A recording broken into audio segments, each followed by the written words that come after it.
खत्म हो चुकी है। चुनाव पर सबसे बड़ी सियासी मुलाकात इसे इसलिए कहा जा रहा है क्योंकि सीट शेयरिंग से लेते हुए अपने सहयोगी के साथ खटास को दूर करने की चुनौती भी जेपी नड्डा के सामने, और ये मुलाकात नीतीश कुमार के साथ चली और ये मुलाकात खत्म हो चुकी है। लेकिन मुलाकात में क्या क्या बातचीत हुई, कैसे रणनीति तैयार की गई, ये तमाम चीजें अभी सामने आने बाकी हैं। लेकिन कई टास्क को पूरा करने के लिए इस वक्त ये महत्वपूर्ण बैठक जो चल रही थी वो खत्म होती हुई, जिसमें सुशील कुमार मोदी की मौजूदगी थी, संजय जायसवाल की मौजूदगी वहां पर थी। नीतीश कुमार, जेपी नड्डा, संजय जायसवाल, सुशील कुमार मोदी सरीखे तमाम नेता आपको तस्वीरों में भी नजर आ रहे होंगे। चुनाव को लेकर बीजेपी और जेडीयू का ये मंथन इस वक्त और पहली बड़ी बैठक इस वक्त खत्म होती हुई।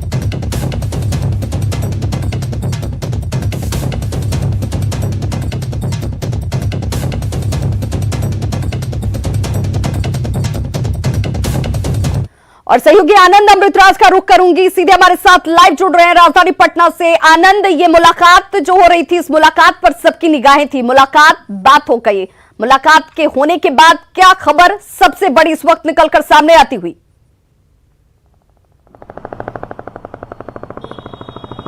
देखिए विवाह, लगभग 55 मिनट तक ये मुलाकात चली मुख्यमंत्री के सरकारी आवास एक अन्य मार्ग में, जहां पे जेपी नड्डा सहित बीजेपी के जो बड़े नेता थे उन्होंने मुलाकात की। और जेडीयू की तरफ से नीतीश कुमार के साथ ललन सिंह, जो नीतीश कुमार के बेहद करीबी माने जाते हैं, वो मौजूद थे।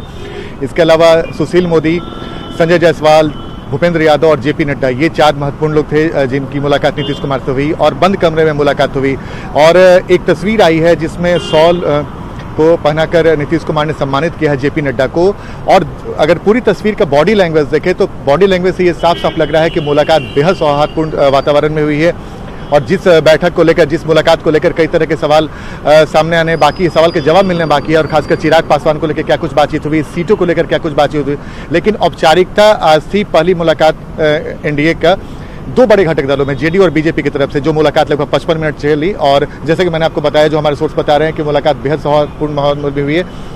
तो क्या क्या बातचीत हुई ये अभी तस्वीर आना बाकी है, लेकिन हम कोशिश करेंगे लगातार। आनंद, इस मुलाकात को जितना सीट शेयरिंग के लिए महत्वपूर्ण माना जा रहा था, इस मुलाकात को एलजेपी के साथ रिश्तों के तौर पर भी बेहद महत्वपूर्ण रूप से देखा जा रहा था, क्योंकि जो खटास इस वक्त जेडीयू और एलजेपी के बीच नजर आती है वो एनडीए पर असर सीधा डालेगी। ऐसे में इसका जवाब मिलना बेहद जरूरी है। क्या ये माना जाए कि इस पर तो चर्चा जरूर हुई होगी?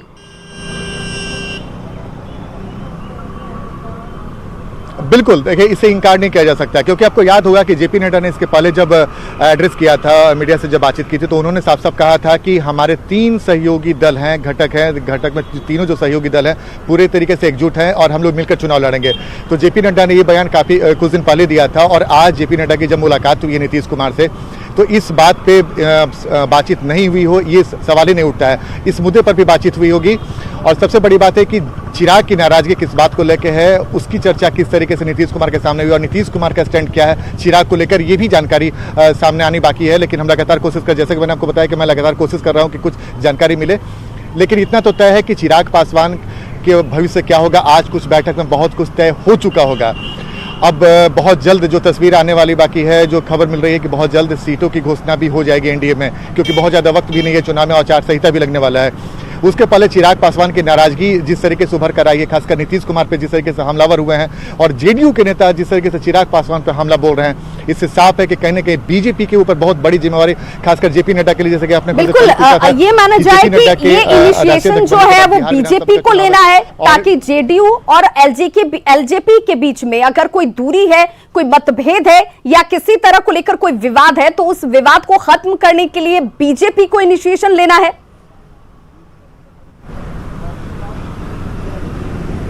बिल्कुल, आप एक बात गौर करें, सीधा सवाल का जो जवाब है, जेडीयू की तरफ से कहा जाता है कि हमारा गठबंधन बीजेपी के साथ है और जेडीयू के तमाम नेता हो या मुख्यमंत्री हो, प्रधानमंत्री के सहित बीजेपी के जो भी कार्य हैं एनडीए सरकार की तारीफ करते हैं। बीजेपी के नेता नीतीश कुमार की तारीफ करते हैं और लोजपा के नेता बीजेपी की तारीफ करते हैं, नीतीश कुमार पे हमला बोलते हैं। तो बीजेपी की तारीफ उसके दोनों घटक दल करते हैं। तो आप अंदाजा लगा लीजिए कि दोनों घटक दल के लिए बीजेपी कितना महत्वपूर्ण है। और बीजेपी को मालूम है कि अगर ये जो विनिंग कॉम्बिनेशन इसके साथ छेड़छाड़ अगर हुआ तो शायद इसका नकारात्मक प्रभाव भी पड़ सकता है विधानसभा चुनाव में। 2019 की तस्वीर को अगर आप देखिए, जब तीनों पार्टियों ने मिलकर चुनाव लड़ा था, तो 40 में से 39 सीट मिला था। तो विनिंग कॉम्बिनेशन के साथ कोई छेड़छाड़ नहीं करना चाहता है। चिराग पासवान की नाराजगी जिस बात को लेकर है, उसकी नाराजगी किस तरीके से दूर की जा सकती है, कैसे पूरे सिचुएशन को हैंडल किया जा सकता है, वो बीजेपी को निर्भर करता है। और बीजेपी अगर, जैसा कि लोकसभा चुनाव में आपको याद होगा कि 22 सीट जीतने के बावजूद घटकर 17 सीटों पर आ गई थी और 2 सीट जेडीयू के पास था, उससे बढ़ाकर 17 सीट दे दिया। तो बीजेपी ने त्याग दिखाया है इसके पहले भी लोकसभा चुनाव में। तो बीजेपी को ऊपर निर्भर करता है कि बीजेपी पूरे सिचुएशन को कैसे हैंडल करती है और चिराग पासवान लोजपा जैसे एक महत्वपूर्ण इलाई को यूं अपने गठबंधन से बाहर नहीं जाने देगी।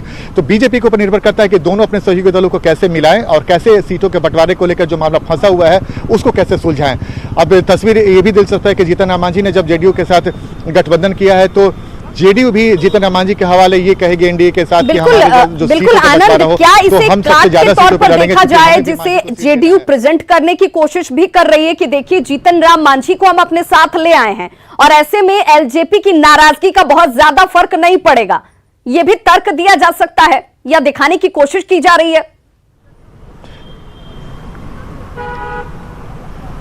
बिल्कुल बिल्कुल, आपने बहुत महत्वपूर्ण सवाल किया। मैं आपको थोड़ा और पीछे जाके बताना चाहूंगा। जिस तरीके से एसी एसटी की हत्या होने पर सरकारी नौकरी की घोषणा जब से हुई थी, उसके बाद आप समझ लीजिए कि दलित राजनीति में, बिहार के दलित राजनीति में उबाल आया था और जेडीयू के नेताओं ने इसे बढ़ चढ़कर प्रसारित भी करने की कोशिश की थी, प्रचारित भी करने की कोशिश की थी। तो ये माना गया था कि ये फैसला कहीं ना कहीं चिराग पासवान को बैकफुट पे ढकेलने के लिए थे। उसके बाद जीतन राम मांझी का एनडीए के साथ, खासकर जेडीयू के साथ आना और जेडीयू के नेताओं का जीतन राम मांझी की तारीफ करना और जीतन राम मांझी की तरफ से चिराग पासवान और लोजपा पे हमला करना, अगर आप पूरे सीक्वेंस को मिलाइएगा तो जेडीयू ने प्रेशर बनाने की पूरी कोशिश की है। आनंद, ये खबर अब निकलकर सामने आनी बेहद महत्वपूर्ण कि इस मुलाकात में बात क्या हुई और कितनी खटास को दूर करने की कवायद की गई है जेपी नड्डा की तरफ से और क्या स्थितियां उभर कर सामने आती हैं। बहुत बहुत शुक्रिया तमाम जानकारी के लिए। दरभंगा से नवंबर के महीने में उड़ान सेवा शुरुआत होने वाली है। जी हां, ये बड़ी खबर इस वक्त दरभंगा वासियों के साथ साथ उस क्षेत्र के तमाम लोगों के लिए। स्पाइस जेट का रूट ट्रायल सफल होने के बाद एयरपोर्ट का जायजा लेने पहुंचे केंद्रीय उड्डयन मंत्री हरदीप सिंह पुरी ने इसका ऐलान किया। हरदीप पुरी ने कहा कि 30 सितंबर से पहले दरभंगा एयरपोर्ट से उड़ने वाली फ्लाइट्स के लिए बुकिंग भी शुरू की जाएगी। आपको बता दें कि रीजनल कनेक्टिविटी स्कीम की रूट के तहत इस एयरपोर्ट से लोग दिल्ली, बेंगलुरु और मुंबई सहित कई शहरों तक हवाई यात्रा कर पाएंगे। दरभंगा एयरपोर्ट का शिलान्यास 24 दिसंबर 2018 को किया गया था।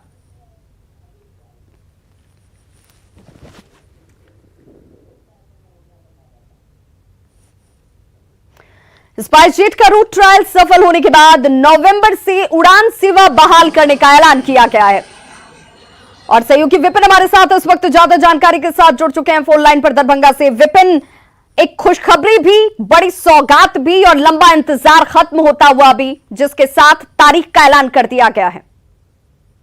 चूंकि इस तारीख का इंतजार इस पूरे मिथिलांचल इलाके में, दरभंगा नहीं जिला ही नहीं पूरे मिथिलांचल इलाके में बहुत दिनों से था कि ये सुनिश्चित तारीख एक तय हो और ये आज वो दिन आ गया जब एक सुनिश्चित तारीख तय कर दिया गया केंद्रीय मंत्री हरदीप सिंह के द्वारा। और सबसे बड़ी बात है कि आज जो ट्रायल हुआ विमान का वो भी सफल रहा, रूट ट्रायल था आज, वो भी सफल रहा स्पाइस जेट का। तो इससे ये तय हो गया कि अब यहाँ से विमान उड़ना सुनिश्चित समय एक तय कर दिया गया है, जो नवंबर के पहले सप्ताह से यहाँ विमान से लोग आ जा सकेंगे। और उन्होंने केंद्रीय मंत्री ने सबसे बड़ी बात है कि छठ पर्व को देखते हुए ये निर्णय लिया गया है कि जो लोग छठ पर्व में यहाँ आते हैं उनको ज्यादा सुविधा मिल पाएगी, जिसको लेकर ये विमान चालू करने की घोषणा आज हरदीप सिंह ने कर दिया है। जी विपिन, स्पाइस जेट के अलावा कौन कौन से विमानों को यहाँ से उड़ान भरने की इजाजत मिली है या शुरुआती वक्त में सिर्फ स्पाइस जेट से ही लोग यहाँ पर यात्रा कर पाएंगे? अभी चूंकि स्पाइस जेट का ही अभी क्लियर हो पाया है, उसके रूट चार्ट सामने आए हैं। और भी विमान कंपनियां हैं जो लाइन में हैं, उन्हें भी स्वीकृत कर दिया जाएगा, लेकिन अभी पहले जो चरण में है वो स्पाइस जेट ही यहाँ से जो है एक दिन में 3 विमान यहाँ से जो है उड़ाए जाएंगे। जी बहुत बहुत शुक्रिया विपिन तमाम जानकारी के लिए। तो नवंबर से उड़ान सेवा की शुरुआत भी हो जाएगी और देखिए ये तस्वीरें हैं जब मुलाकात की जा रही थी, बातचीत की जा रही थी और हरदीप सिंह पुरी आपको तस्वीरों में नजर आ रहे होंगे क्योंकि आज ही वो संसद पूरी तरीके से खत्म हो गया, जिसका इंतजार लोग काफी लंबे वक्त से कर रहे थे कि आखिर यहां से विमान सेवा की शुरुआत की तारीख क्या होगी। तो अब वो तारीख भी सामने आ चुकी है। नवंबर से यहां पर इस महीने से शुरुआत हो जाएगी उड़ान और यात्री जो हैं सिर्फ दिल्ली, मुंबई ही नहीं तमाम दूसरे शहरों की तरफ भी यहां से यात्रा वायु यान यात्रा का लाभ ले पाएंगे। रेलवे आज से 80 जोड़ी नई ट्रेनें चला रहा है। कोरोना काल में भागलपुर से 185 दिन के बाद आज विक्रमशिला एक्सप्रेस का परिचालन हुआ। इस ट्रेन से कुल 1456 यात्री रवाना हुए। ट्रेन से यात्रा करने वाली सभी यात्री 1.5 से 2 घंटे पहले स्टेशन पहुंच गए थे। सभी यात्रियों की थर्मल स्क्रीनिंग की गई। भागलपुर में सुबह 10 बजे ट्रेन में जिस समय यात्री सवार हो रहे थे उस समय के हालात का जायजा लिया न्यूज़ 18 संवाददाता आशीष रंजन ने। कोरोना काल में ट्रेनों की रफ्तार पर ब्रेक लग चुकी थी और आज एक बार फिर से जो है विक्रमशिला ट्रेन को जो है स्पेशल ट्रेन बनाकर भागलपुर से रवाना किया जा रहा है। ये गाड़ी प्रतिदिन चलेगी और स्पेशल ट्रेन बनकर ही चलेगी और आज जो है 1456 यात्री इसमें यात्रा करेंगे और 2 घंटे पहले ही रेलवे ने जो गाइडलाइन जारी किया है 2 घंटे पहले ही यात्री स्टेशन पर पहुँच चुके थे और उनका थर्मल स्क्रीनिंग के साथ साथ जो टिकट है उसकी जाँच की जा रही है। कुल 19 कोच इस स्पेशल ट्रेन में है जिसमें यात्री यात्रा करेंगे और एसी कोच जो है उसमें जो यात्री यात्रा करेंगे उनको अपना कंबल और तकिया खुद लेके आना होगा। वहीं जो पेंट्री कार है उसमें जो पैक सामान है उसे ही यात्रियों को दिया जाएगा और जो सोशल डिस्टेंसिंग का पालन है वो सख्ती से किए जाने की बात रेलवे के द्वारा की गई है और यात्री जो है कतारबद्ध होकर ट्रेनों में जा रहे हैं और अब कुछ ही देर में ये ट्रेन यहाँ से खुलने वाली है और इसके बाद ये ट्रेन जो है छोटे स्टेशनों पर नहीं रुकेगी, जो बड़े स्टेशन हैं वहीं पर रुकेगी और सीधे पटना रुकने के बाद जो है आनंद विहार स्टेशन तक जाएगी। आशीष रंजन, न्यूज़ 18 भागलपुर। 13 सितंबर को आयोजित नीट परीक्षा को लेकर पटना जिला प्रशासन ने तैयारी पूरी कर ली है। डीएम कुमार रवि ने न्यूज़ 18 से बातचीत में कहा कि पटना जिले में कुल 180 परीक्षा केंद्र बनाए गए हैं जहां लगभग 70,000 से ज्यादा परीक्षार्थी शामिल होंगे। कोरोना काल में हो रही परीक्षा को लेकर विशेष एहतियात भी बरते जाएंगे, जिसे लेकर सभी परीक्षा केंद्रों पर सिटिंग अरेंजमेंट को लेकर सभी एसडीएम को निर्देश दिए गए हैं। जिला प्रशासन ने परीक्षा को लेकर रेलवे प्रशासन के साथ भी बैठक की और यह दावा किया गया है कि किसी भी जिले के परीक्षार्थियों को पटना पहुंचने में कठिनाई नहीं होगी। संवाददाता रजनीश कुमार ने इसी मुद्दे पर डीएम से खास बातचीत की। 13 सितंबर को पूरे देश के साथ साथ पटना में भी नीट की परीक्षा होने वाली है, जिसको लेकर जिला प्रशासन ने सभी तैयारियां पूरी कर ली है। हम सीधे बात करते हैं, जिलाधिकारी कुमार रवि हमारे साथ हैं। सर, अब वक्त कम है, किस तरह से तैयारियां? इसमें जो नीट की परीक्षा 13 सितंबर को होनी है, पटना जिले के अंदर लगभग 180 परीक्षा केंद्र हैं और 70,000 से ज़्यादा विद्यार्थी इसमें सम्मिलित होंगे। इसके लिए जो सेंटर के कोऑर्डिनेटर्स हैं उनके साथ बैठक की जा चुकी है और जो सोशल डिस्टेंसिंग का पालन होना है, मास्क लगा करके वहाँ प्रवेश कराना है और वहाँ जो व्यवस्थाएं होनी है उसके संबंध में उनको निर्देश दिया गया है। इसके अतिरिक्त अनुमंडल पदाधिकारी और प्रखंड विकास पदाधिकारियों को भी निर्देशित किया गया है कि उनके अंदर जो उनके क्षेत्राधिकार में जो परीक्षा केंद्र हैं उसमें सभी व्यवस्थाएं रहें और ताकि बाहर से जो परीक्षार्थी आते हैं उनको किसी तरह की कठिनाई नहीं हो। जी, रेलवे प्रशासन से अपनी बातचीत चल रही होगी, तो कितनी ट्रेनें चलेगी? खासकर जो रेलवे प्रशासन के साथ भी आज वीडियो कॉन्फ्रेंसिंग के माध्यम से बैठक की गई है और इसमें खास करके जो ट्रेन से लोग आने वाले हैं बच्चे और उनके साथ गार्जियन भी आएंगे और जाने के समय भी जो महत्वपूर्ण स्टेशन है उस पर काफ़ी भीड़ होने की संभावना है, तो उसके लिए रेल के सुरक्षा के पदाधिकारियों और रेलवे के पदाधिकारियों के साथ बैठक की गई है। वो भी आसपास स्टेशन के आसपास के बस स्टैंड के आसपास के होटल हैं, लॉजेज हैं, वहाँ उसको खोल करके रखे जाएं ताकि जो बच्चे आते हैं या उनके गार्जियन आते हैं तो उनको ठहरने में दिक्कत नहीं हो। इसके लिए सभी निर्देश दिए गए हैं। तो मैं समझता हूँ कि हमारे पदाधिकारी सभी जगह पर सक्रिय रह करके जो इसमें सामने आएंगी बातें उसको समाधान करेंगे। 70,000 स्टूडेंट जो है इस परीक्षा में शामिल होने वाले हैं पटना में और जिलाधिकारी ने बताया है कि सभी प्रकार की तैयारियां पूरी कर ली गई है। रेलवे प्रशासन के साथ साथ जो जिला प्रशासन है वो मुकम्मल इंतजामात में जुटी हुई है। तो निश्चित रूप से अब वक्त कम है, ऐसे में जो परीक्षार्थी हैं वो पटना पहुंचेंगे और अब नीट की परीक्षा का आयोजन भी होना है। कैमरामैन मनीष जुनिया के साथ रजनीश कुमार, न्यूज़ 18 पटना। रांची रिम्स में निजी पैथ लैब एजेंसी को 30 करोड़ से ज्यादा के भुगतान का मामला अब तूल पकड़ता जा रहा है। निजी पैथ लैब एजेंसी मेडाल को तय नियम को ताक पर रखकर भुगतान करने के आरोप पर स्वास्थ्य सचिव ने जांच के आदेश दिए हैं। इस पूरे मामले की जानकारी दे रहे हैं रांची संवाददाता उपेंद्र कुमार। नियम को ताक पर रखकर रिम्स प्रबंधन द्वारा निजी जांच एजेंसी मेडोल को 30 करोड़ रुपए भुगतान के मामले में स्वास्थ्य विभाग के प्रधान सचिव ने उच्च स्तरीय जांच के आदेश दिए हैं। आरोप यह है कि मेडोल में पीपीपी मोड पर खोले गए मेडोल को 30 करोड़ की राशि बिना विशेष ऑडिट के निर्गत कर दिए गए, जबकि सरकार ने नियम बनाया था कि रिम्स में जिस तरह की जो शिकायतें मिली है उसके बाद मेडोल को जो भी राशि का भुगतान किया जाएगा उससे पहले एक विशेष ऑडिट करवाई जाएगी, लेकिन रिम्स प्रबंधन ने इसे न मानते हुए 30 करोड़ की राशि निर्गत कर दिया है। अब देखना होगा कि आने वाले दिनों में जब विशेष जांच होगी तो ये जो फर्जी बिल निकासी का मामला है वह क्या रूप लेता है। कैमरामैन संत के साथ उपेंद्र, न्यूज 18 रांची।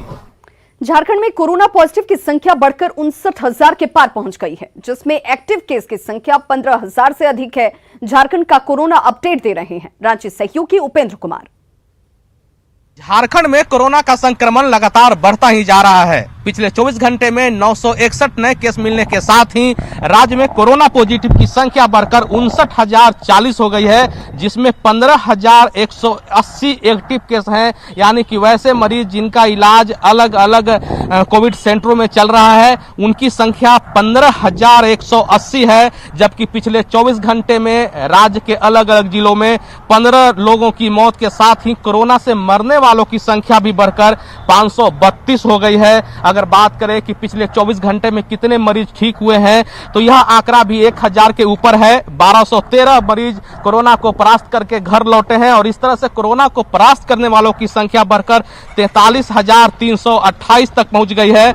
राज्य में कोरोना का रिकवरी रेट भी बढ़ा है। 77.38% की दर से यहाँ पे कोरोना का पॉजिटिव जो मरीज है वो ठीक हो रहे हैं, यानी रिकवरी रेट है। जबकि राज्य में 3.48% की दर से कोरोना बढ़ रहा है। यह जो रफ्तार है वह देश के रफ्तार से काफी तेज है। कैमरामैन अमित के साथ उपेंद्र, न्यूज 18 रांची। और बड़ी खबर रोहतास से, जहां धर्मपुरा ओपी के प्रभारी कामेश्वर नारायण यादव को गिरफ्तार कर लिया गया है। संजौली थाने की पुलिस ने थानाध्यक्ष को गिरफ्तार किया है। धर्मपुरा ओपी के प्रभारी की गिरफ्तारी इस वक्त हुई है। बता दें कि पिछले दिनों जब वो संजौली में पदस्थापित थे उस दौरान एक केस के सिलसिले में एक युवती से फोन पर अश्लील बातें करने का उन पर आरोप लगा था। बताया जाता है कि मामला जब रोहतास के एसपी सत्यवीर सिंह तक पहुंचा तो उन्होंने मामले की जांच कराई और जांच में मामला सही पाए जाने के बाद पुलिस ने धर्मपुरा ओपी के थानाध्यक्ष कामेश्वर नारायण यादव को गिरफ्तार कर लिया है। तो संजौली थाना पुलिस ने गिरफ्तार किया है और खबर की सत्यता के बाद यह कार्रवाई इस वक्त कामेश्वर नारायण यादव के ऊपर छेड़खानी का आरोप इनके ऊपर, अश्लील बातें करने का और इस की जांच कराने के बाद इसमें सत्यता पाए जाने के बाद गिरफ्तारी भी